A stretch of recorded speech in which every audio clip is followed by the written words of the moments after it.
Oke, halo semuanya, kembali lagi bersama saya Bang Setiawan di channel Arsitektur Adventure.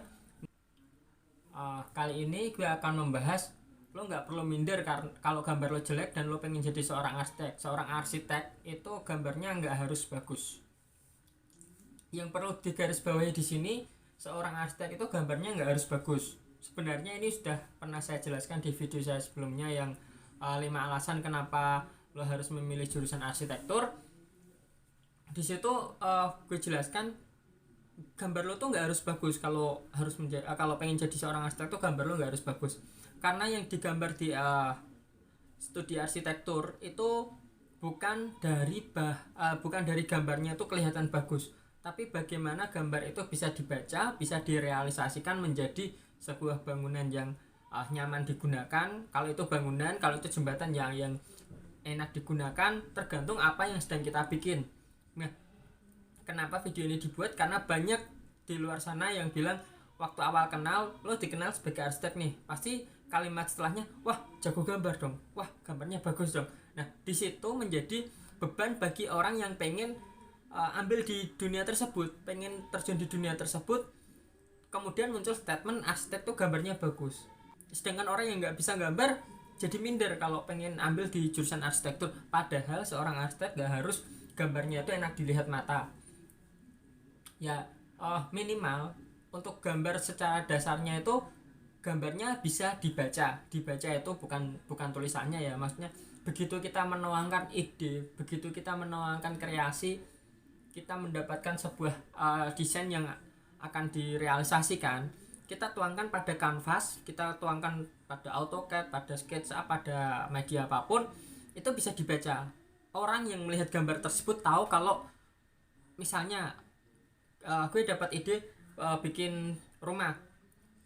Nah, yang baca tuh nanti yang pegang gambarnya tahu, oh ini dia sedang membuat desain rumah.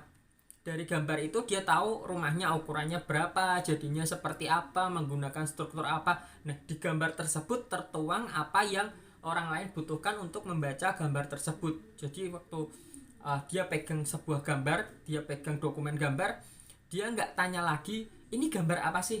Nah, saat yang baca gambar itu nggak mengeluarkan kalimat ini gambar apa sih, gambar lo berarti bagus, karena dia paham apa yang sedang lo gambar.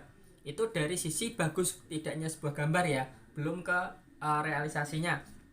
Nah, dari orang nggak bertanya itu gambar lo kan sudah menjadi sebuah gambar kerja, sebuah gambar proyek, sebuah desain bangunan, sebuah gambar rumah.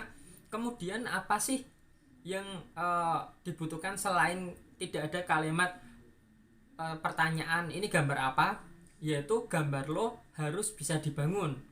Nah, jadi yang tertuang di situ, rumah yang sedang lo gambar, desain rumah yang sedang lo gambar itu realistis, dia dibangun dengan perhitungan yang matang, dengan perhitungan beban sesuai standar. Jadi lo nggak mungkin bikin rumah terbalik, nggak mungkin bikin rumah itu roboh. Dan selain dari gambar itu bisa direalisasikan, penghuni yang akan menghuni di rumah tersebut merasa nyaman, kemudian klien itu puas dengan hasil realisasinya. Itu gambar lo udah dibikin bagus, walaupun gambar lo itu mungkin nggak sedap dipandang mata, mungkin desain itu untuk beberapa orang nggak cocok karena gini, ada yang namanya form follow function, ada yang namanya function follow form. Jadi desain itu kebutuhan mengikuti bentuk atau bentuk mengikuti kebutuhan. Ini yang mana nih yang diutamakan? Kalau untuk rumah pastikan kebutuhan dulu. Nah, bentuk itu mengikuti dari denah rumahnya seperti apa. Toh ruangan rumah tuh nggak terlalu banyak perbedaan kan, yang penting fungsi dari pembuatan rumah tuh terpenuhi dalam desain tersebut. Bentuknya bisa diotak-atik segala macam seperti apa. Nah, ada juga function follow form, fungsinya mengikuti bentuknya. Jadi misalnya kita mau bikin stadion olahraga, kita bikin gelanggang ya, kita bikin seperti gini contohnya, ada hotel yang berbentuk bulan sabit kan. Nah, hotel bulan sabit itu ya denahnya dia mengikuti dari lengkungan bulannya itu, dibikin sedemikian rupa, walaupun memang di awal fungsinya sebagai tempat sebagai hotel ya, sebagai tempat penginapan. Tapi kan untuk denah dan macam-macam yang lainnya dia mengikuti bentuknya dulu, bentuknya harus seperti itu, seperti bulan sabit. Nah itu harus diterapkan. Jadi antara bagus dan enggak itu apakah gambar kita bisa dibaca, apakah gambar kita bisa direalisasikan, kemudian yang terakhir baru dilihat estetikanya itu dari finishingnya, fasadnya seperti apa, itu juga perlu diperhitungkan. Tapi dari awal kita nggak harus dituntut menggunakan tangan sedemikian rupa sehingga gambarnya harus bagus ya. Gambar arsitek itu bisa dipelajari, berbeda dengan visual art seperti lukisan pemandangan, lukisan sketsa macam apapun.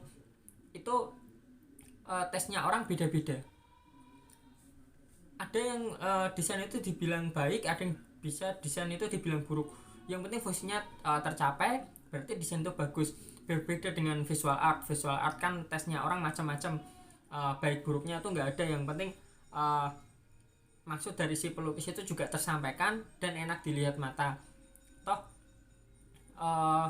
dia nggak akan dibangun kan. Jadi yang penting yang disampaikan sama pelukisnya tertuang pada kanvas, enak dilihat mata, nggak harus direalisasikan kan. Sekarang misalnya seorang pelukis akan menggambar pemandangan, nggak mungkin kan pemandangannya dibangun.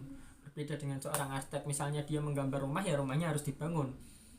Jadi sedikit beda walaupun sama-sama di dunia art, tapi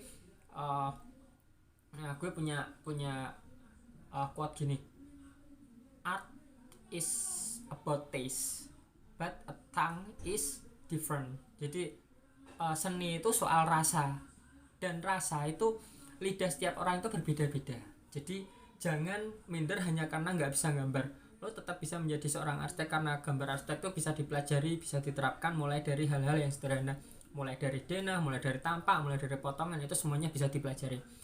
Oke, terima kasih sudah menonton. Selamat menyaksikan video-video saya selanjutnya, semoga berguna. Terima kasih.